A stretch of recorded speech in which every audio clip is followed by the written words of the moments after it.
to order.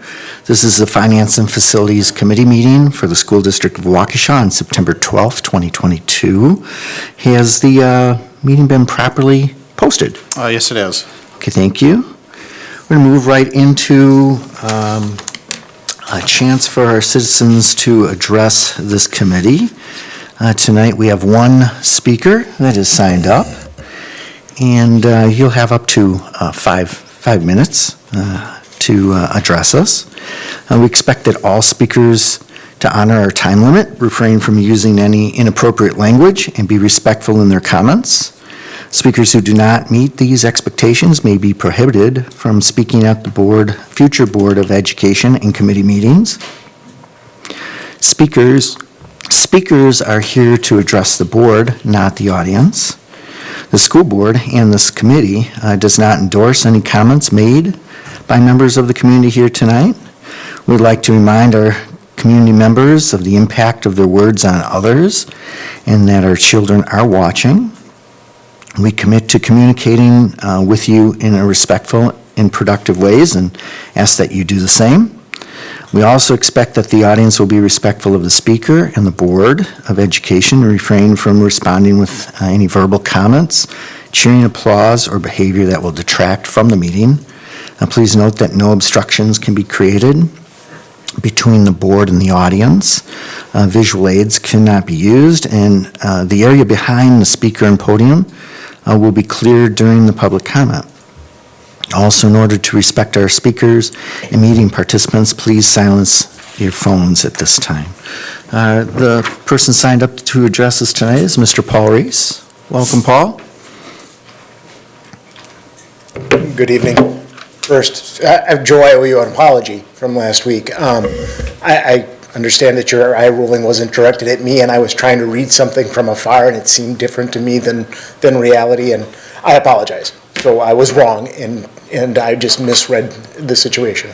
So, anyways, I wanted to talk tonight about the lack of insurance for our assistant school teachers. I know people who work in neighboring districts, and they get assistance from this district all the time because you come here, you get a couple years under your belt, and you go to another district and get a job because we don't offer insurance to our assistants. It's something we stopped doing. It's something all the neighboring districts do for their assistants, and so our best assistants leave. And they're essential, especially with IEPs. You know, when you have kids that need, and the person who spends the most amount of time with a student with an IEP during the day is that assistant, and they're coming and going all the time, that does nothing for this district in helping kids in special needs who need assistance with them, who know their needs from one year to the next. Because a lot of times, a teacher will stay with a student their entire time, let's say in middle school. They'll follow them right through middle school because they know that student, they work with them. But if we're not offering insurance, if we're not helping those assistants, I wouldn't stick around. Which one of you would stick around for 40% less, than you could get somewhere else with insurance? When I was a kid in school, I remember talking to some of the assistants that were like the people who worked in the art room and did stuff, and they'd tell me what they made. It was nothing, but they said, well, I'm here for the insurance. I get the same days off as my kids, and I'm here for the insurance. Now we don't even offer that anymore. We've taken up offering, I think, middle school band. So when we hired middle school band teachers, did we hire them with no insurance? I doubt it.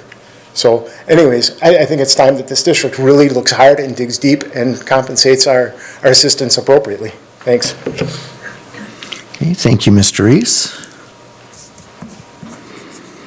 Moving on to our action items, we do have 4 action items tonight, and we'll start with the approval of the minutes from our previous F&F meeting on August 8th. So moved. Is there a second to that? Second. Second by Dr. Piasek. Any discussion, corrections? Okay, all in favor say aye. Aye. Aye. All opposed? Passes 5-0. Moving on to the vouchers. Sherry, welcome back. Thank you. It's good to be back. Good to have you. Did we have any questions? Yes, we had Several questions. There's a sheet in front of you, front and back, so I'll just quickly go through these. First question is on Discovery Education for $49,000, and the question was, is this an app, and what is it used for? Discovery Education is an online software service used by our libraries, and it has content from K through 12. It is mainly used for videos so that they can go in and do research and type in a topic and bring up a video about that topic. It does have an encyclopedia embedded into it, but the next question we'll talk more about encyclopedias. But this one, there's some content in Spanish, but not all of it. That's an annual fee, and we've been using this service for over 10 years, and it's funded through the Common School Funds. Okay. Any other questions on that? Okay. Okay, the next one is for World Book School and Library for $11,665. And again, this is another library expense. It's funded through the Common School Funds, and it is our official district encyclopedia in a digital version. There is no print version of encyclopedias that we bring on site anymore. And this one we've also been using for quite a few years. Any other questions on this? Yes, Dr. I do have a Passy. question, thank you. And this may be related to our app discussion with the Teaching and Learning Committee. But some of these things that, kind of continue in a perpetual fashion, what do we do to take a look at those? I believe that Mary Beth Haas, who manages our libraries at the moment, works with the companies to look and see what's available and what are the best resources. Now, some of them, I think it is easy to go, well, this is what we've always used, so I can certainly have a conversation with Mary Beth to get a better idea of how they're evaluating year to year. I'm sorry, I didn't answer part of the question on either of these. Are they apps? No, they're websites that are accessed through the library site. When I think about the number of students and my assumption that the content continues to be updated and relevant, I'm old enough to have had hard copy encyclopedias, so I do appreciate that if it's up-to-date content, there's obviously value in that when it's distributed across our 12,000 plus students. So. And this one is known for keeping the content up, and this one is also, everything's available in either Spanish or English. So there's the resource available in Spanish on this one, too. Okay, thank you. All right. Next question is on Qualtrics. And the question was, is this a new school survey tool? What are we using it for? And then kind of comparing it to school perceptions surveys. So Qualtrics is not new to the district. We've actually been using it since the 2017-18 school district. It is a software package that allows us to create our own surveys, send them out, and then manage the responses ourselves. And we do use it for parents, students, staff, community. This particular fee is an annual subscription, allows us to do as many surveys as we want throughout the year. School Perceptions is a third-party vendor, and what they're providing is a service per survey, and they help develop the survey. They come up with, survey questions. They send out the survey, they manage the responses coming back, provide us analytics based on those responses, and then they can also give us comparisons to other districts in local and in the state to how our responses compare to other districts. That is a charge per survey. Since we started using that in 2018, and we have spent a total over the time frame of $31,718. And what was included in there, we started it with the referendum surveys, and so that $31,000 includes the referendum surveys, 2 staff surveys, and 1 parent survey for that. So that's the big difference, a tool that we use and manage all the ins and outs of it versus a third party who's managing the survey for us, and we pay on a per survey basis. I think Qualtrics is used beyond the surveying, though. I know for when athletes report in the summer, we run all their transactions and all of that through Qualtrics. Steve's able to build these functional tools, and I'm not the person to ask about this, but it's more than just a a survey tool if you, Yeah. Steve would come here and tell you about it for a couple hours probably, but that's. That's true, like Mary Jo King can use it to invite community members when they have these events here for community members. She can use it to send an invite to them and then track responses and things like that. So there is more than just Pretty powerful tool. surveying. Yeah. I'd appreciate it if we could ask Steve to maybe put a few bullets together and put that in our update on Friday, or next week, too. I mean, it doesn't have to be this Friday, but fairly soon. I know Steve can be swamped at times, and I don't know if this is one of the times, but yeah, I think understanding all the capabilities would be really good. Dr. Piasek? Thank you.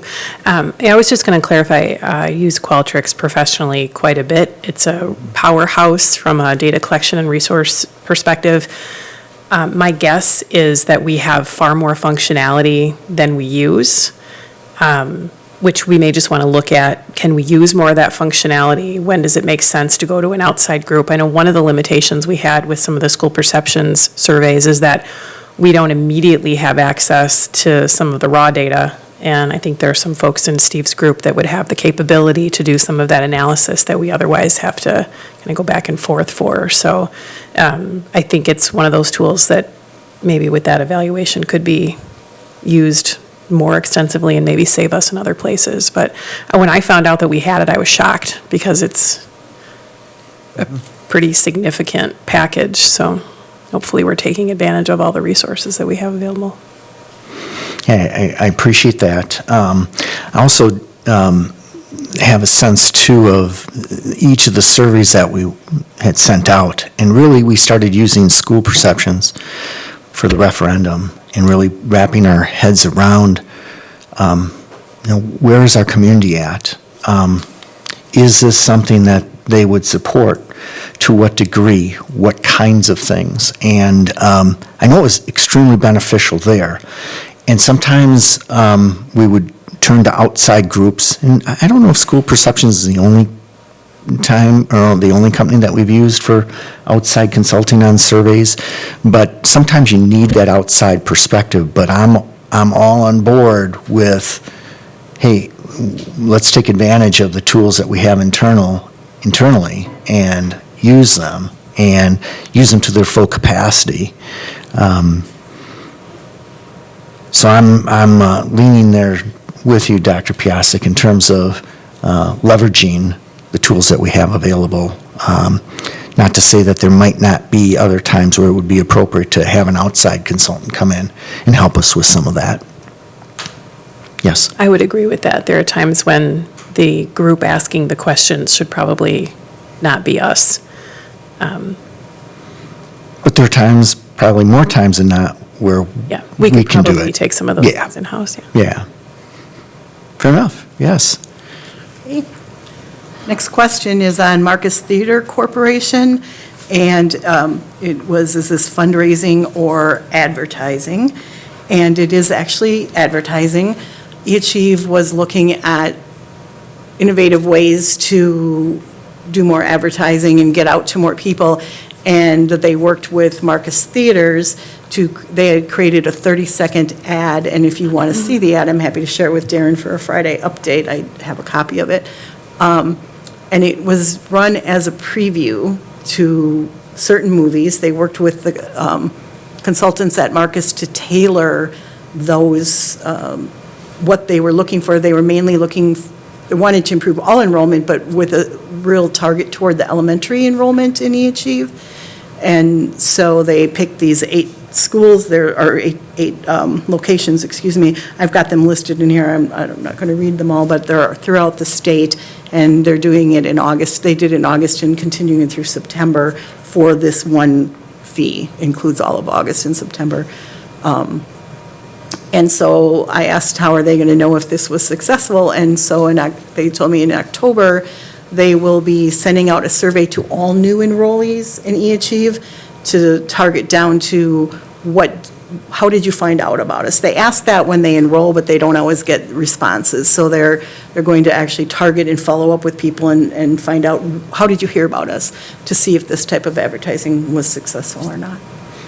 I know I was at the theater in New Berlin, and there was another virtual school that had a kiosk in the hallway advertising. I'm sure if you've been to the theater Yeah. lately. you've I've that. seen these ads too. Yeah, I haven't seen the preview ads that are part of the movie previews. Yeah, they're playing. All right, anything else on this topic? Any other questions? Will after the next voucher. Oh, okay. All right, sure. Okay, the next voucher is Multiview for $29,000, and again, this is an eAchieve expense, and the question was, it's listed as advertising, but it looks like a subscription. So it kind of crosses the line, because it is a subscription to this company, Multiview, but what Multiview does is put out all of our digital banners and ads for us, and video ads that pop up on websites and YouTube services. So it's advertising, but it's being done by a third party. So I could see where it could fall under a service or advertising. They also retarget people that have looked at your website, at the eAchieve website, or searched for it, and they try to pull them back in again, or if you search on dog food, and then now everywhere you go, that dog food ad is popping up, they do that too. So if you've searched for eAchieve, then they're out there popping eAchieve ads in every single thing you search. So that's what it is. It's called remarketing, and it can be quite effective, actually. And annoying. Pardon? And annoying. And annoying, yes, and kind of spooky, right? Kind of like, how do they know this?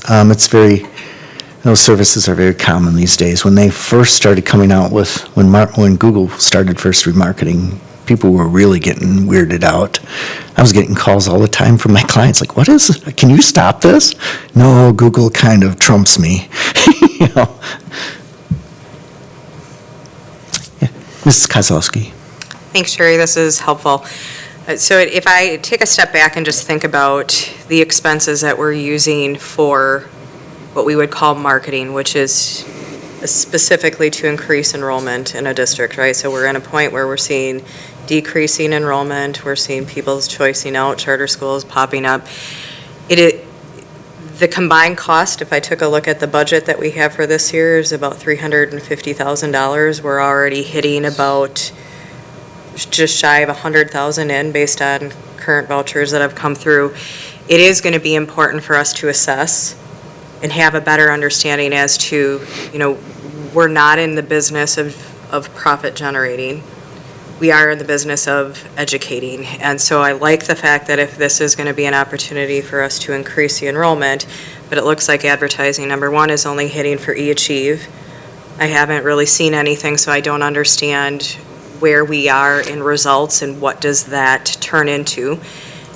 Because the cost to this, as I'm listening to other pieces when we talk about student aid or the needs for additional support, these costs can be moved into areas where we need additional support staff, educators, et cetera, and understanding, why are we spending it on this? Are we getting a benefit or not? And we can, I'd be happy to have eAchieve come back in after they've completed their survey and provide a breakdown of, here's what we spent at each place, and here's how many students this brought in, or this is how many people it reached, and things like that. I think they'd be able to come back. We've done that over the years. This advertising is only for eAchieve. It's not for the district. We've had times where we've thrown actually more money at it, like double the amount, I believe, has been our highest at one point. We've spent less money. And so if you take a big picture look of what we're trying to do, if you were to look at open enrollment, we have more people that leave the district than come in physically.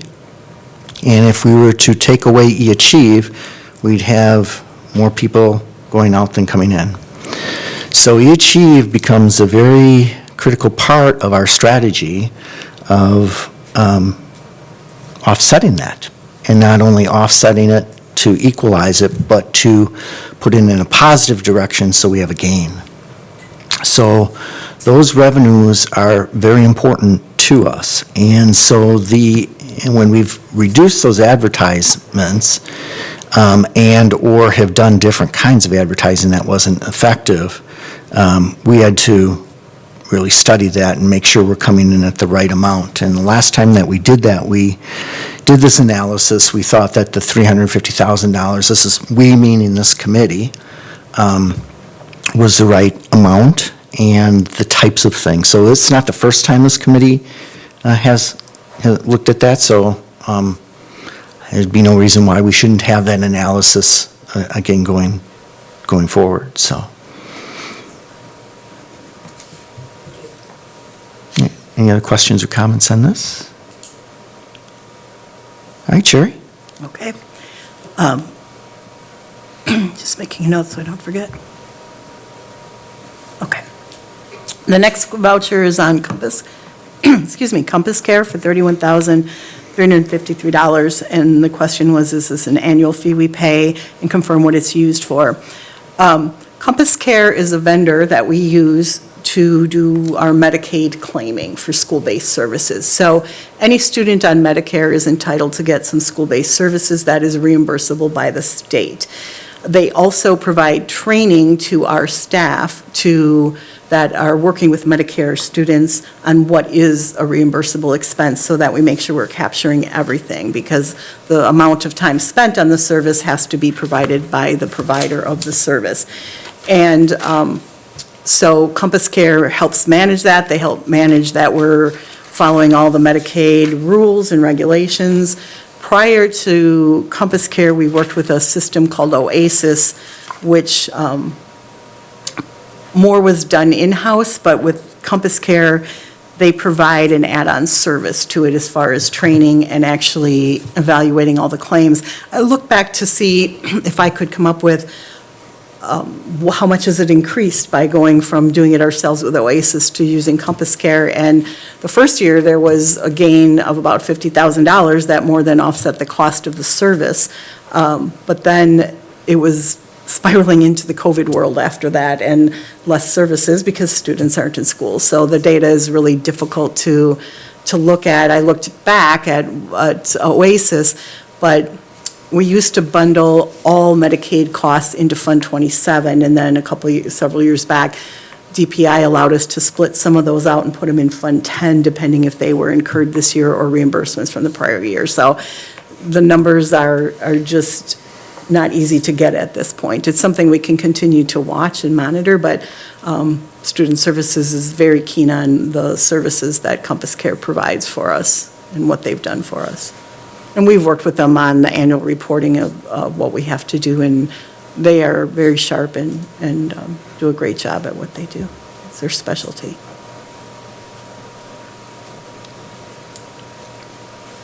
Okay. Any other vouchers? Sherry, I think one more. One last one, and that's A for voucher Explore question? Learning. And it's for a 3-year subscription for $17,000. And the question was, who approves a 3-year subscription, and what schools' grades are using this? This is for a product called Gizmos, and it's a subscription service. And Jody Landish in Teaching and Learning would be the one to approve the 3-year.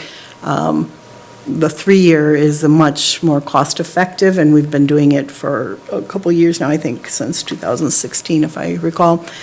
And what this is, it's targeted to middle school science. So Gizmos provides digital interactive labs. So for things that might be cost prohibitive to bring in and actually do from a science perspective, it's this digital interactive labs. And pretty slick. I looked on their website, and the things are nice. But it is just middle school and science right now. They offer a lot of different, anywhere from 3rd grade to 12th grade curriculum items across the board, but it was deemed that this would be most useful for science and at the middle school level. Okay. Appreciate these questions. Are there any other questions that we have at this time? I'd be looking for a motion for approval of the vouchers. So moved. Is there a second? Second. Any further discussion? Okay, all in favor say aye. Aye. All opposed? Passes 5-0. Thank you. Moving on to a topic that we had come back here. We were talking on our key performance indicators last month, had some input for Mr. Clark, and you've gone through some revisions. Darren, do you want to take us through this? Yeah, the revisions are attached. The first page is the revised language, and the second page is just the original language, just so I was reconciling out what we're talking about. So I'll just run down kind of my thinking on this. The fund balance question, I provided, and it'll be linked in the actual document, but a link to our actual policy so the board can see. And our policy does outline how the math is done to determine our percentage of fund balance. So I think that one is pretty good. I also put the actual numbers off of our last completed financial statements, which is June of 2021. We're probably 3/4 of the way through the 22 version of our financial statements, but it takes a while. But I always like to go back to something that's a firm number that has been established. The biggest question we get on the fund balance, in I think some of the confusion that it's generated, is we do have almost $10 million reserved, mainly for health insurance, our self-funded health insurance plan, some money for our OPEB obligation, and there's some miscellaneous areas, common school fund is a small one, things like that, very small pieces at that point. So I have it all in there, and then I have the final measure in the last bullet, and I have a link to our financial statements on our website, so people can go and look and see if they want to read it themselves.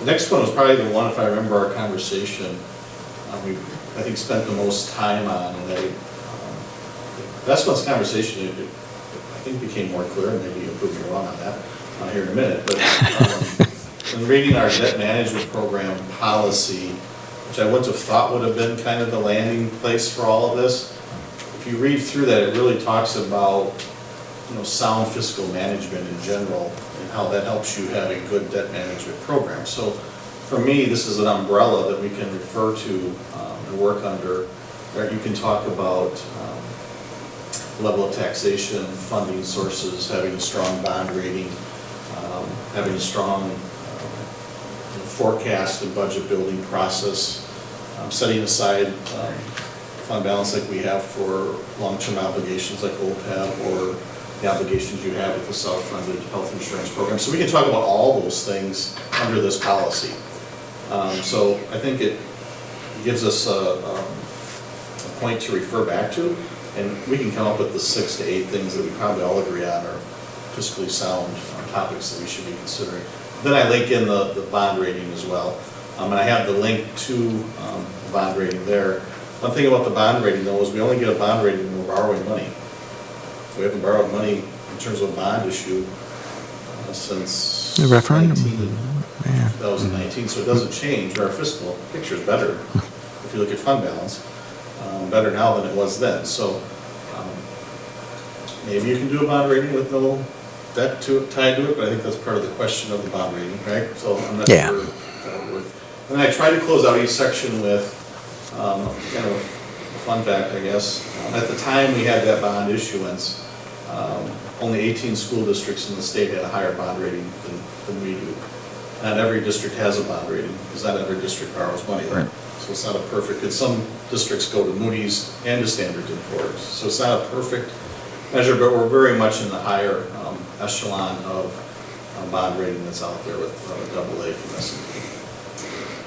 The maintenance budget part, we talked about having a target, so I put a target out there of 2.5% of our operational budget would be used for maintenance projects.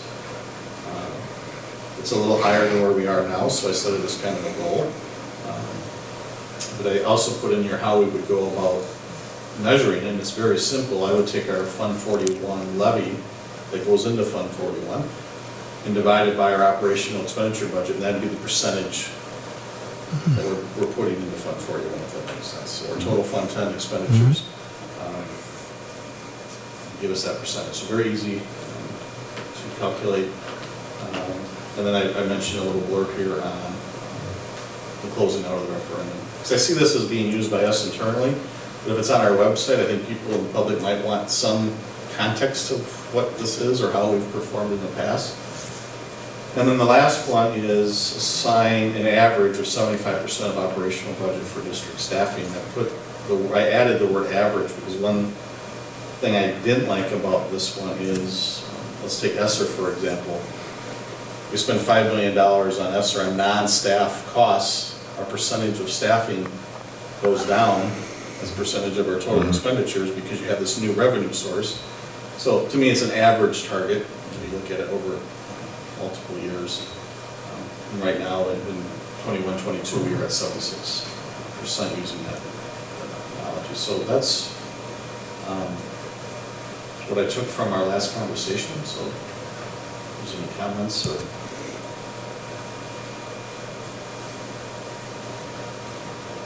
Dr. Piasek. Thank you. Thank you, Darren, for working through all of this. I know it's been a lot of back and forth, and I think we've made a lot of great progress. I very much like where we landed on the top three, and there are small iterations of, I think, where we were headed, but definitely, when I think about a performance indicator, we can look at these numbers and say, yep, that's what good looks like, and we kind of know what that means. So I'm very happy with those.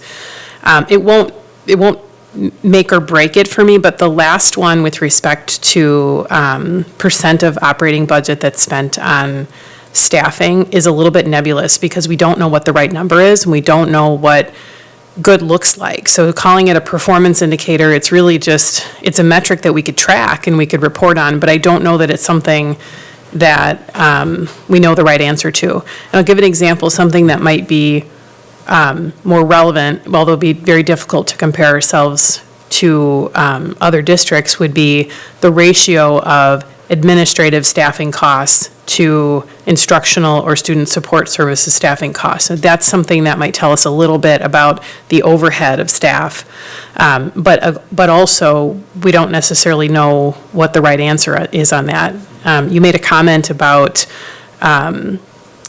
other operating costs increasing, services, other things like transportation. I think that's highly likely.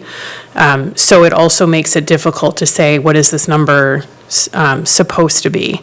And so that's one that I think, I'm fine with watching it and tracking it. I think there's some nuances to that particular number that might be more interesting that tell us about the financial health of the district versus just what's the percentage that goes to staffing. I would agree. I think this one is more of a comparison of us to other school districts. What's the average? What's the norm? I could argue both sides of this. I could argue you don't have good enough benefits. I can argue you should have more benefits, just like we heard. Good comment. But what is it? I think that's the challenge, right? We could make arguments for going in both directions, and that's what makes it kind of hard to call it a performance indicator. It's really just a comparator, which I think we should be watching. But again, I don't know if it meets the criteria or the level of KPI. Mrs. Kozlowski. Yeah, thanks, Darren. I like these. I think it's a big improvement. I do want to kind of continue on with the district average because as to your comment when you're talking about ESSER, when I look at things, I'm looking for recurring operating expenses. So what is a stable recurring event where we've known that with ESSER, we've used it as supplemental one-time events that we can carve out, right? So where are we on a stability pieces of our overall operating expenses that are recurring, standard, expected versus one-time event application, that same thing that we would have with some of the funds that we would pull from general. Right, the same concept applies as to where do you really take a look at it.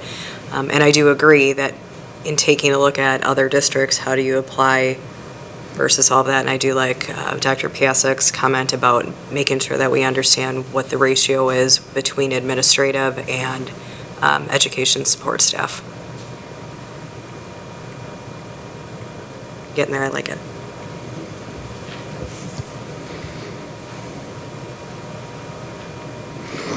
So, So the fourth one, the assign the average of 75% operational budget for the district staffing. Do we want that or do we not want that at this stage of the game? I see what you're saying, Dr. Piasek, and maybe it just doesn't belong here, but reporting out on that information would be good throughout the year. Perhaps taking different looks around that number, different angles that you suggested could be reported out, but doesn't need to be a KPI. And I could see striking that. I'd be fine with striking that as a KPI. Mrs. Kozlowski? I think there's some fairness in trying to navigate what the KPI actually needs to be. However, if I take a look at what our spending is, right, staffing, curriculum, and infrastructure are our three major categories. So I think that we need to have something as a KPI. And we may be able to use this as a moving target right now, but I think that as of right now, if 75% of what we expect our operating costs should be are going to be dedicated to our staffing model, we have to start there somewhere. So you think we should keep it as an I do think we need indicator? to keep it in, and we can evolve it and take further looks at it. But, I mean, from our three biggest expenditures, this is really the biggest one that we have, and we need to be defining, refining, and looking and talking about it. Make sure, and I don't have the right answer either, Sure. but it is sure. one that I don't think that we cannot keep as a key indicator for right now. We could make it, since we have the final budget coming up in October, we have the budget highlights in the front few pages, this really are just our assumptions, right? But we could add some graphs and some breakdowns into those categories into the budget booklet itself, and it would kind of force us to look at it. It could be part of the KPI as well, but I'm just saying that'd be a document that people could refer back to as well, just a thought. Well, and we'll refer to it. So that, I mean, we should stay on top of that. That would be one way to stay on top of it, is what I think you're saying, Darren, is we'll keep it in front of us, so therefore we should be asking questions on it. Yeah. Dr. Piasek. Thank you. I'm not necessarily proposing to pull it. I think, and it's, kind of, and again, a nuance, it doesn't meet the definition of a KPI for me, but it is something I think that should be on a watch list. And we talked about some of those things at T&L too, like third grade literacy and other proficiency standards and things that might not rise to the level of, one of those true north kind of metrics. But I do think that this is something that should be watched. And I think, to Ms. Kozlowski's point, that whole distribution of people, places, and then services probably needs to be looked at holistically, so. Yeah, and I understand the point that you're making. The things that we do and spend on a regular basis is what's important. The ESSER does, have a curveball there for us. The only other time, though, that we really truly inject revenues in is via referendum. So, I mean, nobody saw ESSER funding coming along. But I think other than those two things, you should be able to see patterns, correct, Mr. Clark? Yeah. The only wild card left is enrollment, in my mind. Because even something as big as Act 10, that would move your percentages a little bit, but it affected everybody in terms of the categories. So, yeah, there's not many. It's rare. Yeah. Mr. McCaffrey. I think that, I have no problem with this being a key performance indicator, but my concern about it is we created a big hole with our educational, the way we deliver our education for the last couple of years. And that hole may throw these numbers off, what we have to do to get back to where we were before our shutdown. Another thing that also plays into this, if you're comparing it to other school districts, is the socioeconomic climate of your district. It's a lot different than our surrounding districts. Whether you go to Muskego or Mukwonago or Conomowoc or Elmbrook, I think the way that we spend our money is different here than those other districts, so that'd be a tough comparison. It's tough to compare us to Muskego, just because of our socioeconomic, makeup. So you gotta be careful when we compare them, but the hole that we have dug for ourselves, the state dug for us, whoever you want to place the blame on, with the way we delivered our education for a year and a half to 2 years, could skew these numbers, because we may have to increase that budget to get back to where we were. So that's why it's something that we should probably report on a little bit more regularly, just because of the situation that we're in. Dr. Pasek? So if it stays on the list, and that forces us to keep looking at it, even though we don't know what the right answer is, I think that's probably a good thing. Yeah. I think I'm starting to hear some consensus around that. Let's keep it. We want to keep an eye on it, so it's important, and we'll kind of work through it and try and use it to our advantage in terms of understanding where we're at and how we're doing. And that's really the purpose of KPIs, so.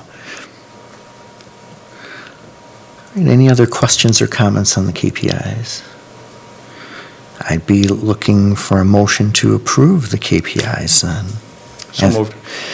As presented? As presented. Okay, is there a second? Second. Seconded by Mrs. Kozlowski. Further discussion, questions? Okay, all in favor say aye. Aye. All opposed? Passes 5-0. Thank you on that, Darren and team. Moving forward, last month we had approved to have some consultants go forward with some important work with respect to our heating and ventilation and air conditioning systems. And we moved forward on that. Darren, do you want to bring us up to speed on what we've gotten done in the last month? Yeah, last month you approved RTM as our, to do the design work of Phase 1 of the HVAC work that we've been discussing for several months now. And as we told you last month, we were going to do an RFP for the design assist construction services, and now that's been completed. And if you guys want to come up, feel free.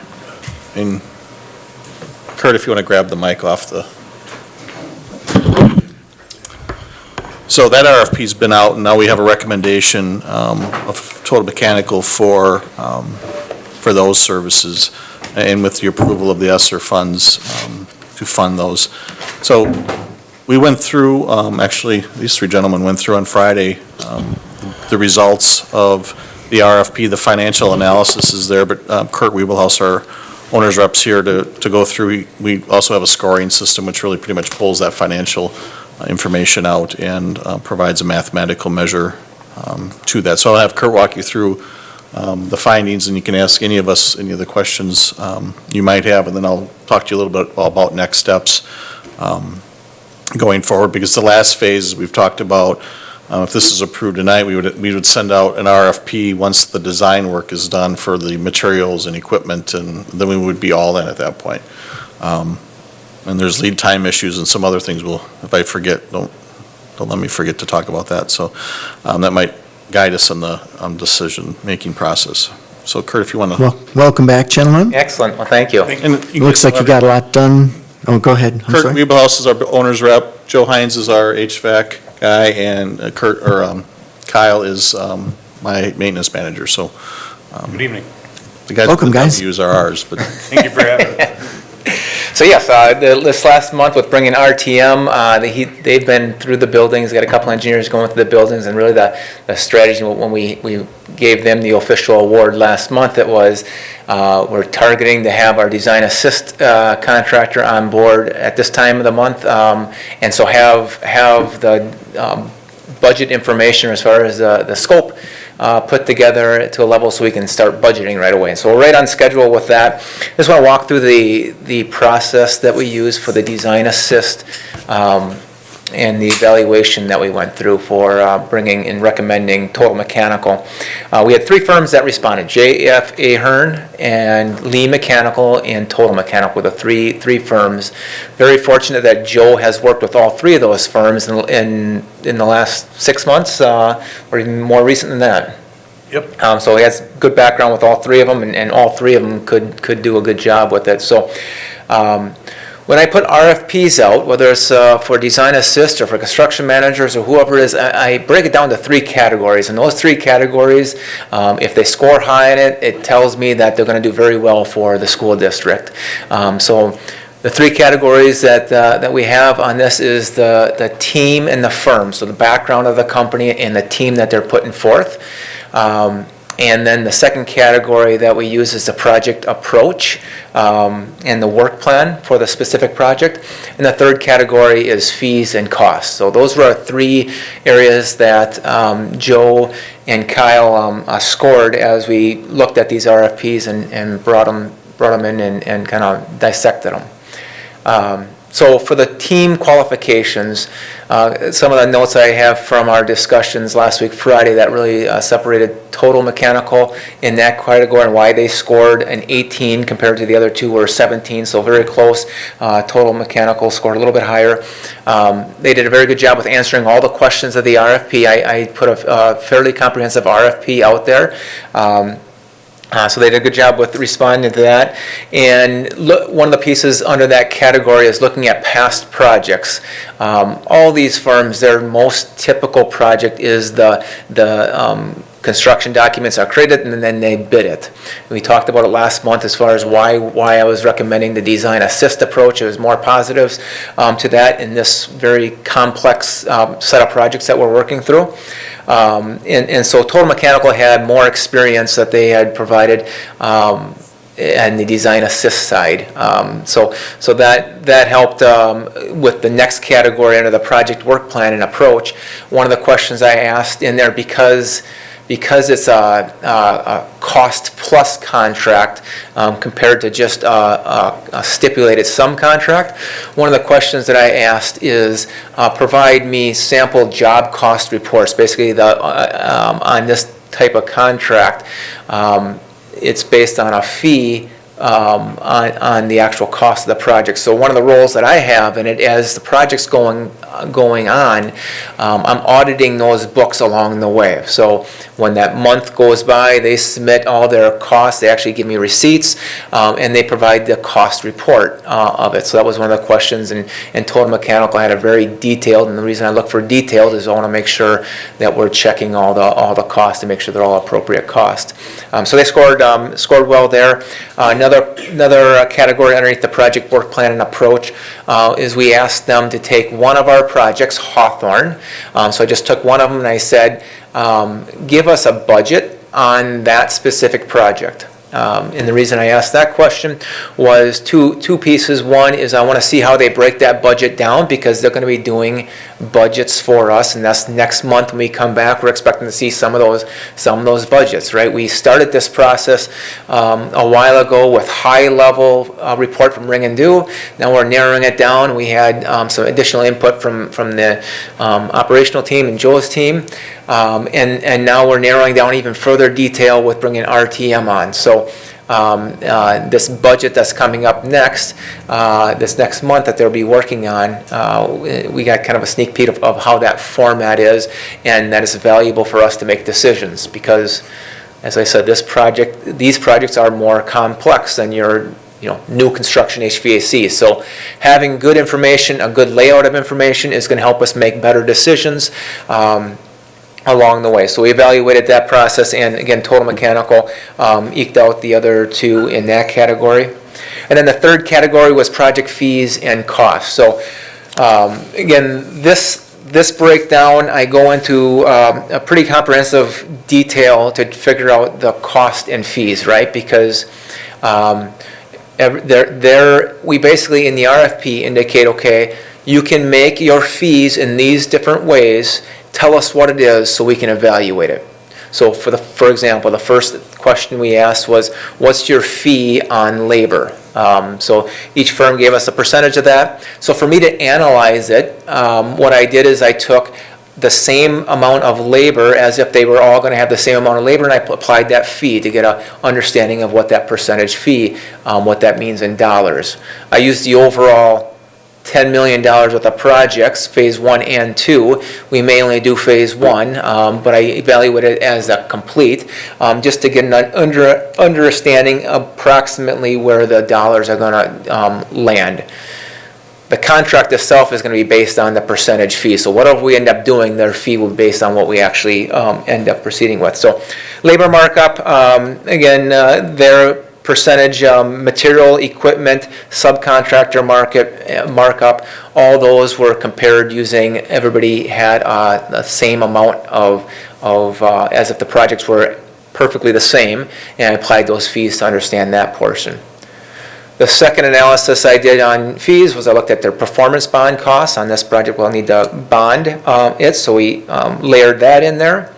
The next analysis that I did, and as I say these next, I'm layering these dollars on top to do this analysis, is I took an hourly rate analysis. So each firm, I asked, what's your journeyman, what's your sheet metal journeyman, your apprentice, your foreman, what's their hourly rates? I put a crew makeup together and applied it all to the same as a company, so I was able to understand their different hourly rates, how that totaled, and all the way down to the change order rate as well, so I layered that on top. So that got me the first area of understanding where that was, and total mechanical in those categories came in less.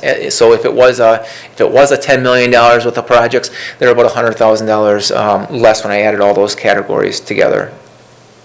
Then the next section that we evaluated was general conditions, and that's what does it take to manage the project from a supervision standpoint and from a project management standpoint.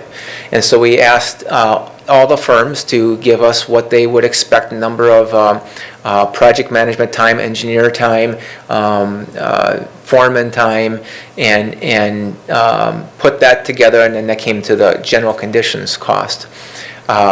So on that, the second layer of that piece that we looked at then was how much time were they allocating to the planning side of things.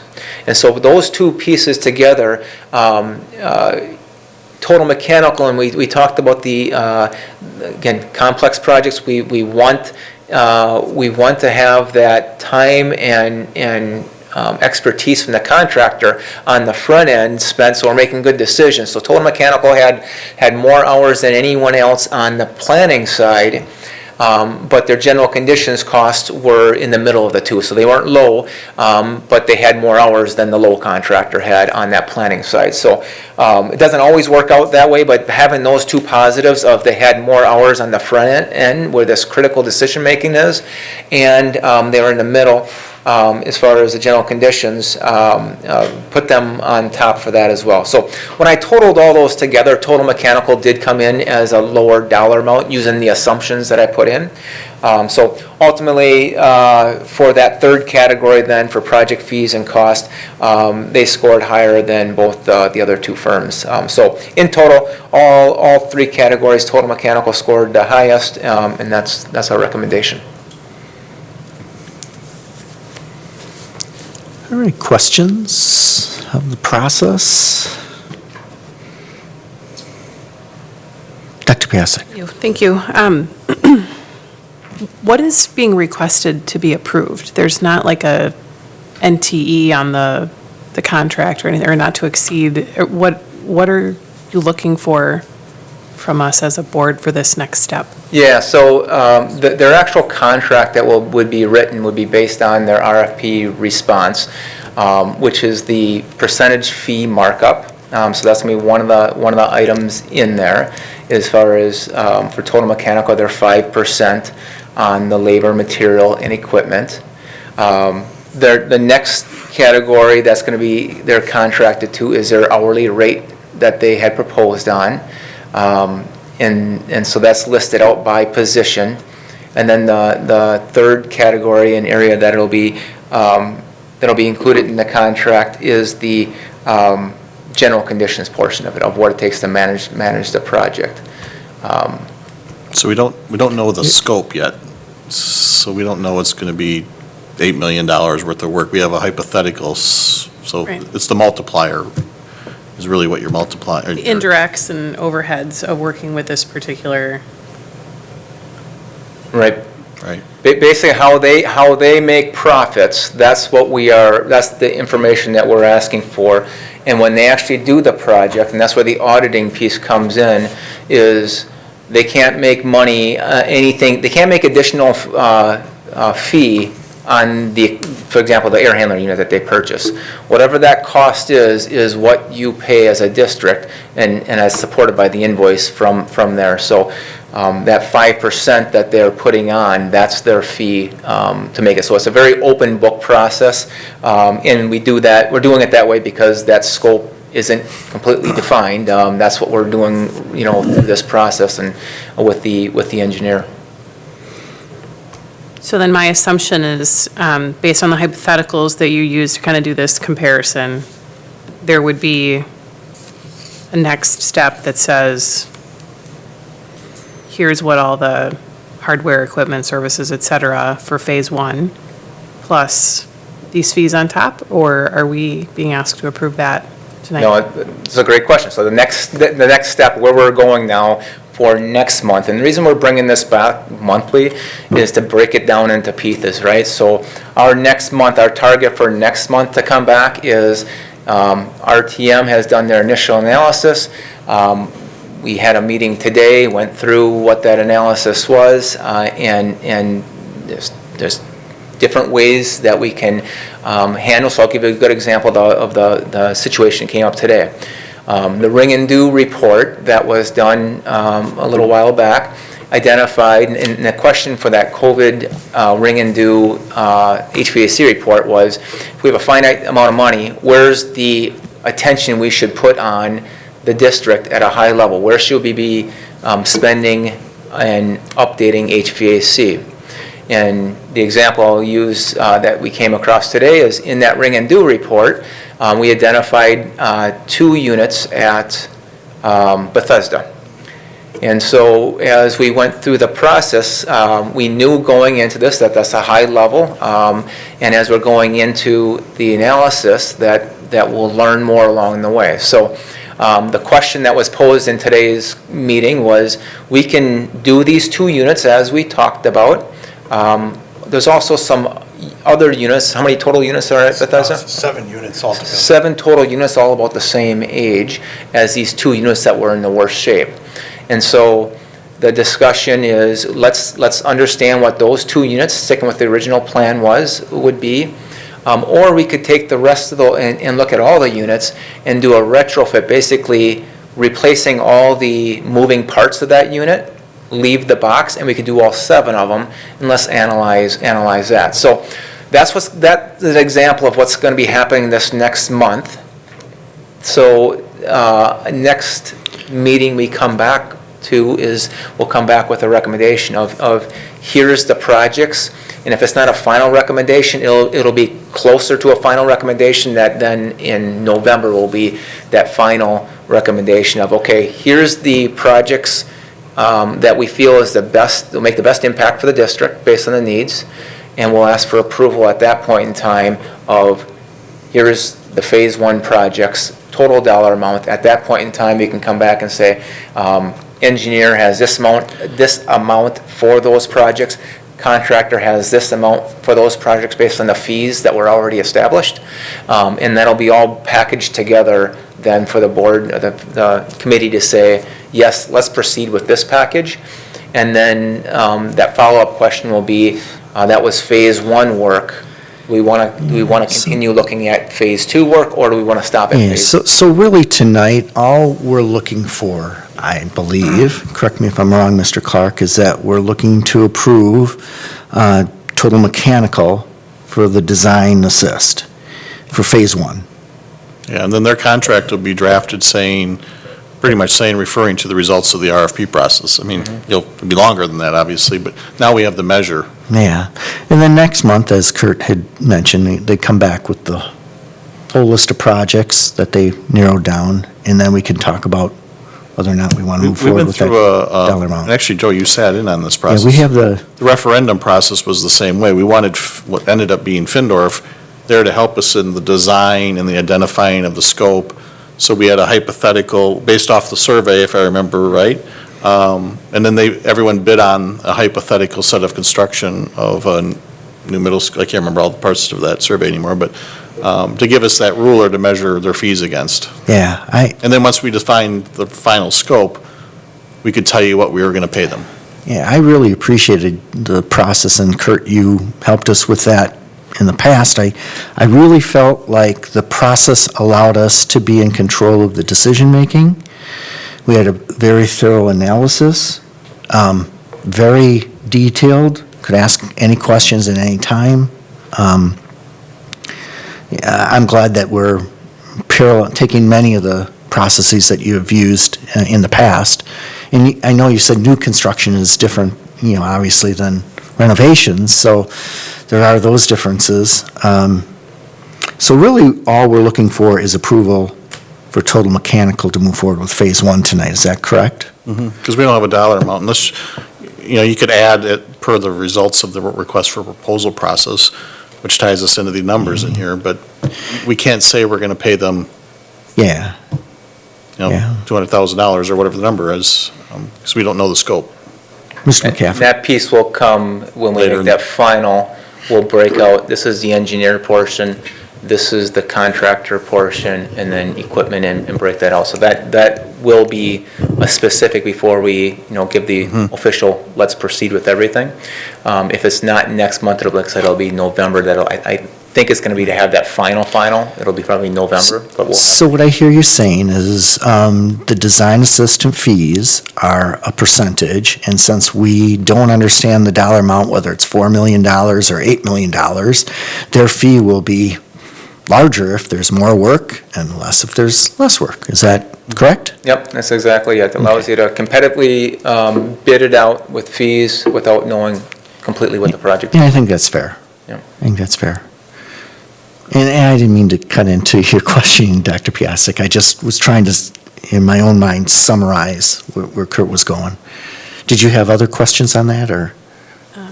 I'd like to hear what Mr. McCaffrey has to say first. So basically, we're locking in a fee structure. Okay. And now how long does that contract last? So I put in the RFP itself, I put 2 summers, so all the way through next summer.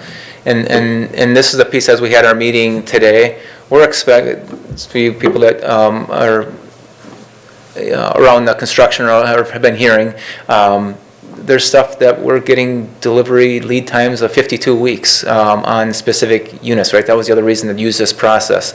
Others aren't as that long. So we're expecting, we're going to try, the decision, the direction, strategy we're using is let's keep pushing forward, and if we hit a roadblock along the way, we have other projects that we can put forth, and that's what, coming next month, that's what we're hoping to come back and say, okay, these are the projects that we initially planned.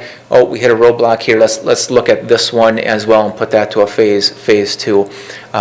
So that lead time piece is a concern. That's why I put for the next two summers. So all the way through next summer is what the RFP was put together for. So a year. So what are the dates on the summers? So September of 2024. 2024. Yes. They're gonna guarantee these costs The percentage fee and their. and the hourly rate. Yep, hourly rates. I 2 asked them years. for 2 years. So in the RFP itself, I said through 2023 through 2024. And so they provided those. I think Total Mechanical actually used the same dollar amount for both Right. years. Some of them had different dollar amounts, but yes, that's all part of the contract. Yep. And that's in writing. Yep. With the way CPI is going, they're gonna be able to do that. That's what's the contract's Those going to read. guys So are that's not what they're gonna tied to. want- You know what I mean? 'Cause So, you're talking, yeah. 8% CPI. They're not gonna give these guys, I mean, we just gave our people a big raise. Yeah. So this is their contract. I mean, we So- couldn't lock our labor costs in Yeah. 2 years. This is their contract rate, right? Right. So it's their labor, so they may have used a blended, right, Yep. of 1 year next and just blended it knowing that it was 2 years.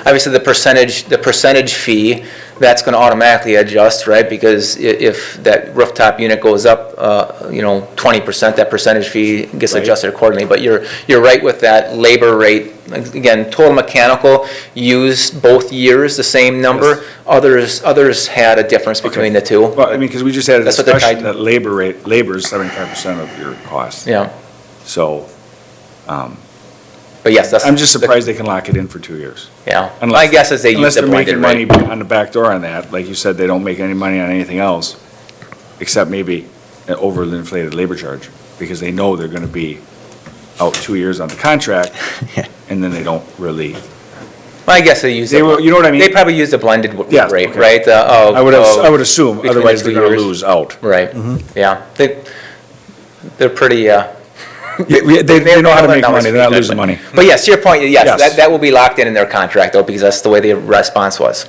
Okay.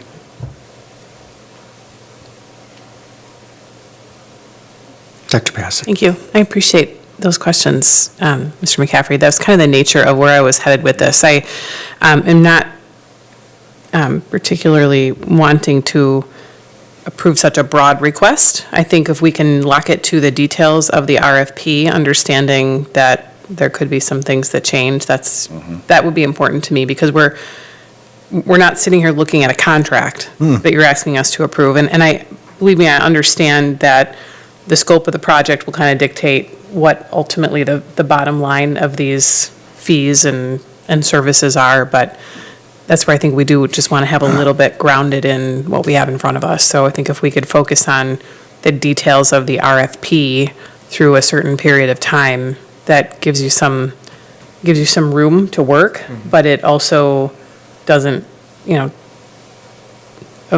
remove all controls on that contract. Something that's helpful that isn't usually the case, Kurt will be drafting the contract. It won't be them coming with a contract to us and the powers in the pen. So that's another protection. I don't know if that's the perfect word, but he's our owner's rep and would be looking out our best interest in the drafting of the document.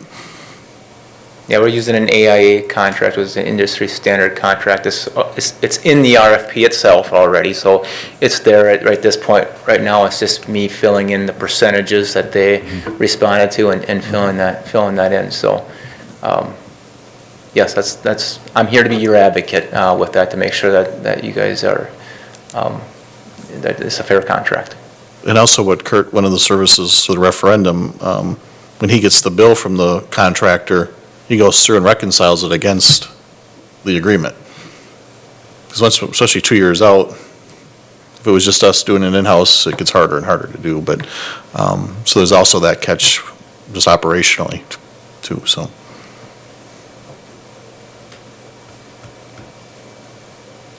Any other questions or discussion on this? Mr. McCaffrey? Are these union shops, or are we gonna have to deal with Davis-Bacon or any of that garbage? It is a union shop, and we don't have to deal with Davis. Okay. And even if it wasn't Davis-Bacon, those requirements went away gone. for public, yeah, for public. They're still federal jobs, so like if the Right. ESSER, you're right, on ESSER, that would be a. That would be the factor. federal, so we'd have to deal with it, right? Yes, you're Yes. correct there, but Total Mechanical is union, so that won't be a Okay. factor as far as having to pay a premium to meet that. Okay.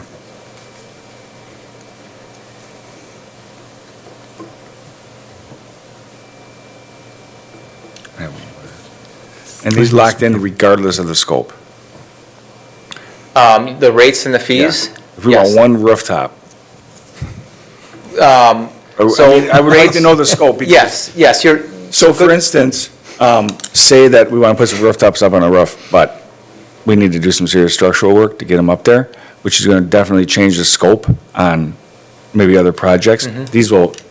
These fees will be locked in regardless of the scope. Did you say that? Yeah, so structural, that example, right? Yep. They have they would sub that out, so they have a fee on Yep. that. So their fee percentage is all locked in, their hourly rate is locked in. The general conditions portion, where it talks about managing of the project. Yep. That is based on the scope of what the RFP is written for, Okay. right? So if, in that example, where you're just doing, let's just say you decide to just do one project, right? So Yes. all those fee percentages are gonna be applicable, those hourly rates are applicable. The negotiating piece there is their general conditions. They'll say, well, we figured $10 million worth of projects. Now we're only doing the small one, so it's not linear as far as what we're reducing our general conditions to, because they base it on a larger type project. So that's the one area that would be smaller project, their general conditions would be less, but it may not be linear as far as less, if that makes sense. Yep, nope, for sure, okay. Dr. Piasek? So let me just clarify that for a second, because there's a subtotal on general conditions, which would tell me then that there is a minimum contract amount. The 367 are you looking at? So that 367 is based on if we did all Phase 1 and Phase 2 work. And so if that Phase 1 and Phase 2, if we did more than that 367, they would have a basis of saying, we did more than Phase 1, Phase 2, that 367 needs to go up because we have more supervision to do more projects. If Phase 1, so let's say we only did Phase 1, so let's say so Phase 1 we said about 5 million, Phase 2 is about 5 million. So if we only did half of that, you'd expect that number at 367 would come down, but that's where we'd be. Is it 50% of the 367? They may say, well, we were planning on Phase 1, Phase 2 to be concurrent, so we can't give you all 50% back. That's the negotiating piece then at that point, if that scope has changed. So the RFP was saying, this is your baseline that you created, much like what Darren talked about when we did the referendum project. We initially had it as a new middle school, right? Well, it didn't end up being new middle school. It ended up being renovating existing middle schools. And so when that scope changed, it was going back and forth on, okay, well, you based your response on this, and they're like, well, it's a little more inefficient doing it this way, so it's going back and forth, and ultimately the key to it is having that baseline that we can refer off to, and I will tell you in the referendum's example, I mean, it's a much larger scale, but that by having that baseline, that was about $300,000 difference that we were able to negotiate back to where it should have been, based on what they were asking to start with. So that's the key, is we have a baseline that we negotiate off of to get us back down to what the actual project is. When do we negotiate that? So when we I come mean, in, because say that we have what we want, and then, God knows, something happens. So the project size shrinks. That's when we start negotiating down that, right? right, but, yep, Okay, so there is going to be a provision in the contract that says we can negotiate that down as the projects contract. yeah, I mean, if you look, if in the RFP itself specifically talks about, because that's the key piece, that's a key strategy, that RFP. Right. Is we got to start with something, so let's make sure it's clear what we're starting with. Yep. And as it changes, everything is referenced back to that. Okay. When we come up with this phase, when we come back in November, I'm expecting that we'll have, here's what that Phase 1 portion is. We may not know the Phase 2 portion at that point yet, so may not completely know what that piece is, but yes, that's the way it works. Yep. Okay. So we negotiate that after this change in scope. Yes. Yes, once we know, so when we come back in November, Yep. we'll know what the contractor's portion is. Okay. So when you approve the projects in November. Yep. You'll know what the contractor's Yep. fee portion is. Okay. And you'll know what the engineer's fee is, and you'll know what the overall project is. Okay. It's possible in October, we may ask for release of equipment ahead of time. I Yep. don't know if we'll be there or not, but Right. when we put a bow on Phase 1, as far as know what that all is, that'll all be there for you guys to say, yes, let's go proceed. Okay. And then we start talking about Phase 2, whether we want to do anything more with that. Okay. Do we have do we negotiate penalties for stuff not being done on time? Liquidated damages? Yep. We don't have liquidated damages in this RFP. Okay. still open to compensatory damages, basically, liquidated damages, if they miss a deadline, you tell them up front it's going to cost you $1,000 a day for missing a deadline. The contract allows us, and we rely on compensatory damages, meaning if they fail to have something ready for school, and that's a big financial loss, the district has the ability to pursue them for that financial loss. We try avoiding that situation by bringing reputable contractors on, and all three of these guys, that's one of the reasons they were invited, was because Right, I they mean, know. yeah, I'm not questioning their reputation, I'm questioning the supply chain. Yeah, supply chain, You yeah. know, that could cost us missing deadlines and whatnot. That's, yes, Yeah. yeah. Yep. Dr. Pasek? Thank you. I'm actually very comfortable with the evaluation, the assessment you've done on the RFP. I'm just wondering why we're not being asked to approve a contract, and why we're being asked to approve Fee structure? going to a contract and a fee structure, because it would be much easier for me to look at a contract and say that I'm comfortable with the terms of that agreement than to sit here and kind of talk about how we make sure that the terms of that agreement, and it's not about you, Kurt, it's just like, it would be much easier if you were asking me to approve the terms of a contract. So I don't know how to approve going to write a contract with the terms of the RFP unless we get really detailed around what this action is tonight. Maybe you could just. Fair enough. So let me ask you this question, Kurt. If we got approval tonight, is there a contract that you would send off to Total Mechanical? Yeah, so that contract was in the RFP. The piece that to get that complete is just taking what was responded to in the RFP with the percentages and filling that in. So, it's something that it can turn that around very easy because they've already seen the contract. So from their side, they've seen the contract, and now it's just filling that piece out. So it's easy to turn that around at this point. So I'm wondering if we should maybe try and get that done by Wednesday? That's what I was just going to ask. Could we- Yeah, I think that's. And then that might meet our needs better? Yeah. And so I I would think feel for that Wednesday, we can have the contract and the RFP, I think, is some of the questions, I think, to have that detail in the RFP, I can have both those pieces over to you, because essentially the RFP is going to be an attachment to the contract, so that's not a problem. Okay.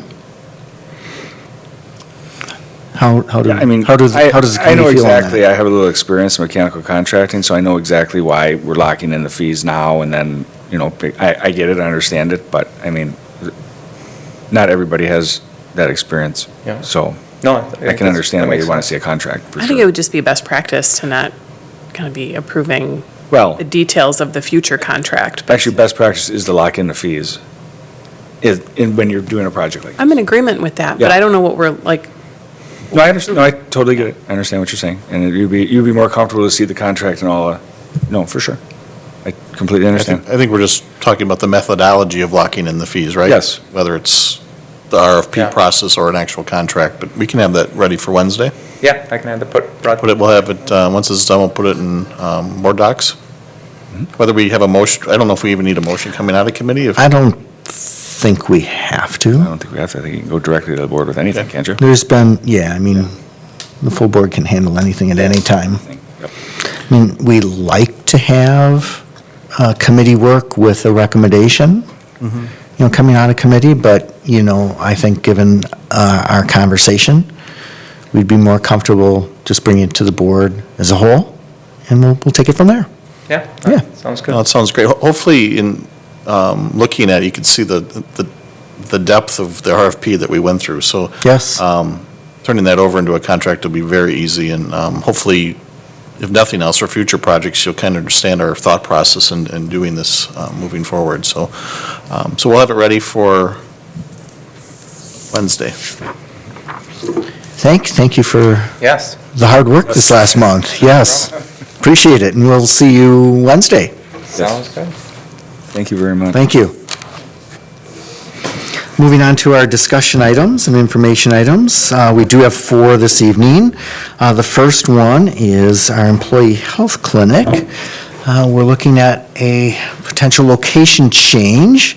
Darren, are you taking that one? Yes, this is mine as well.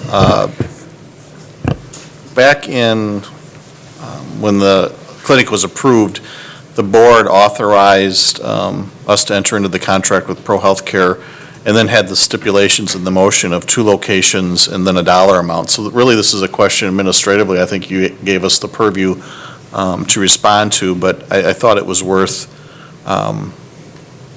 bringing back just so we're all on the same page. I'm trying to link up to the screen here. So if you're from, this is a picture of Sunset, and here's Hobby Lobby, TJ Maxx, all that. Pro Healthcare has constructed a new clinic down in that blue empty rectangle, and we've actually toured it. They're suggesting that we move. Right now, we have a clinic in Brookfield, and we have one in Waukesha Memorial.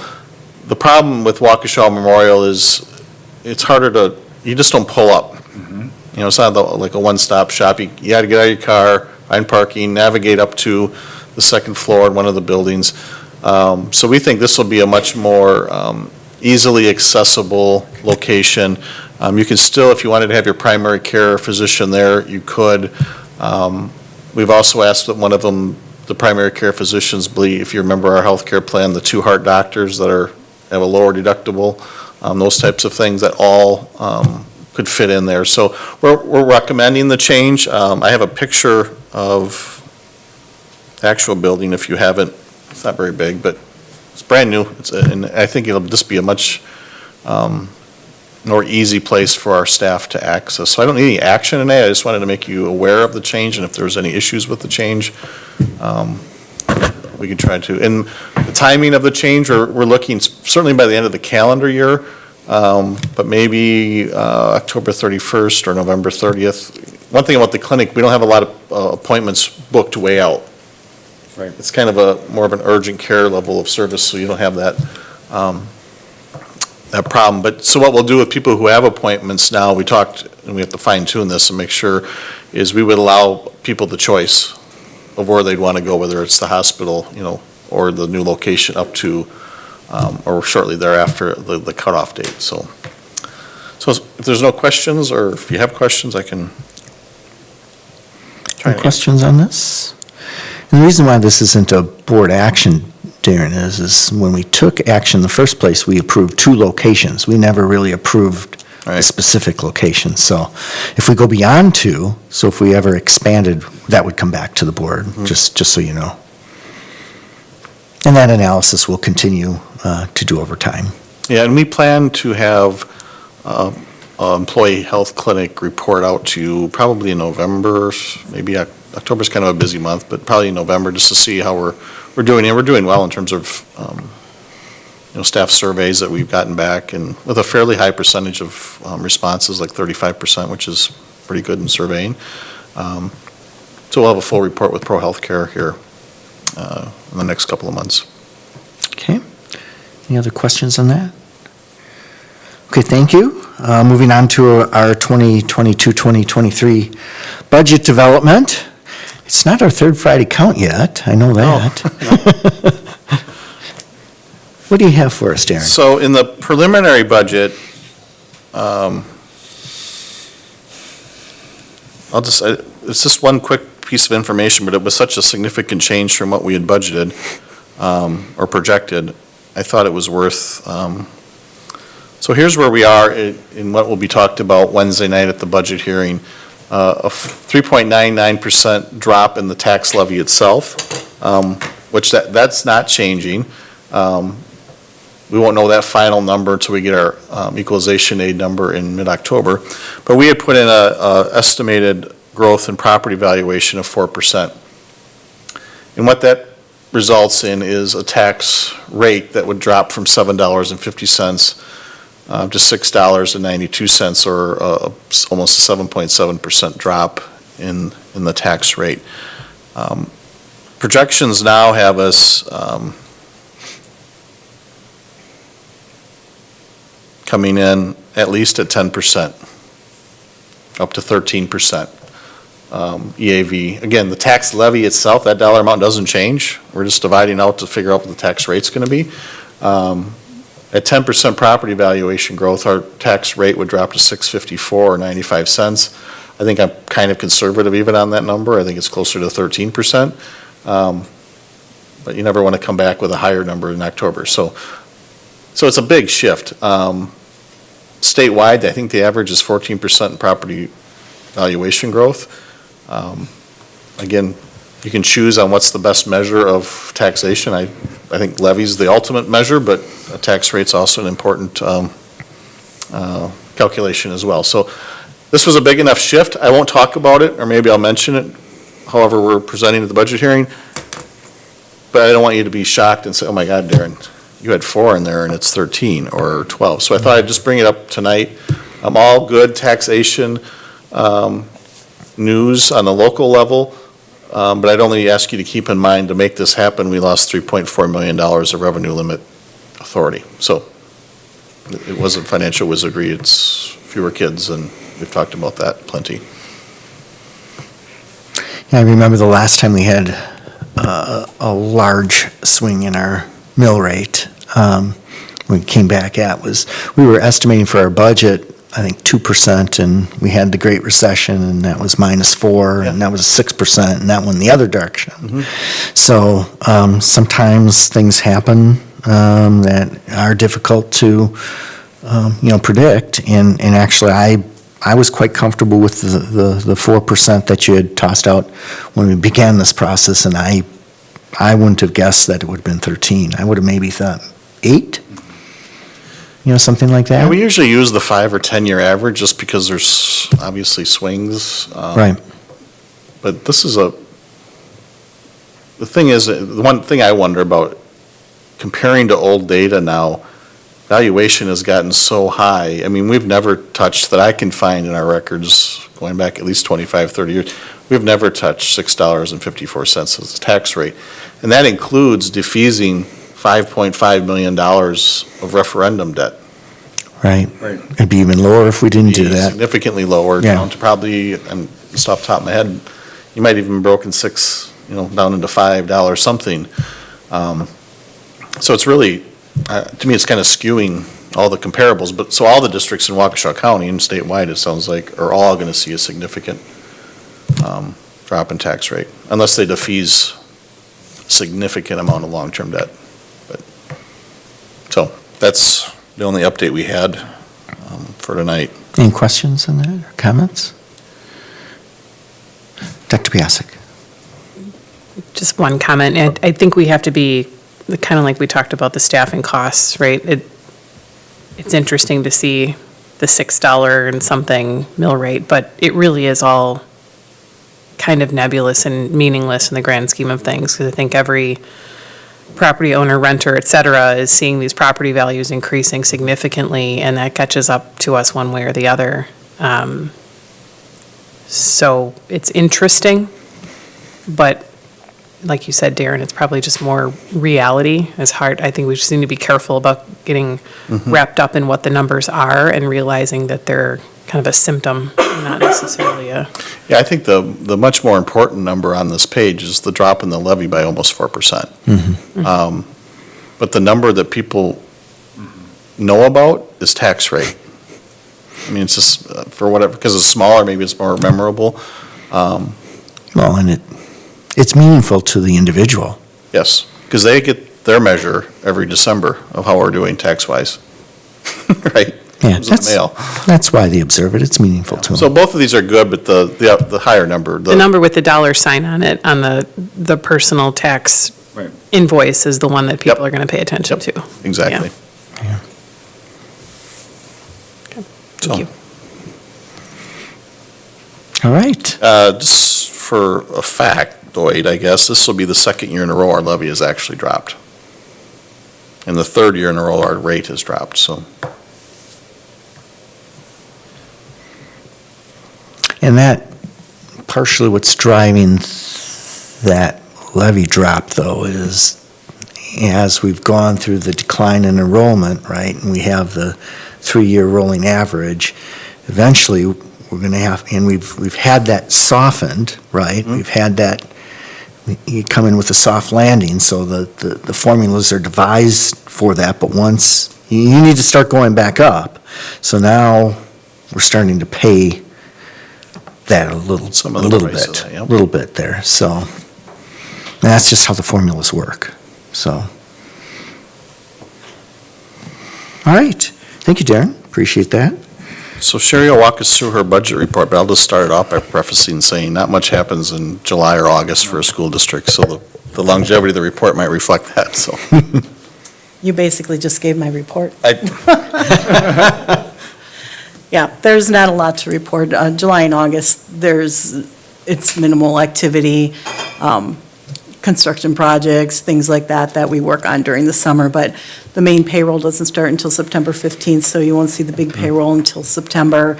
Revenues, any revenues we get in the summer, they're mainly from receivables from the prior school year, so it isn't until September that we start seeing revenues for Fund 27. We don't really see revenues starting until November. So there really isn't much to report on or compare at this time of year. The report's in there for your viewing pleasure, but I don't have any analysis to share with that.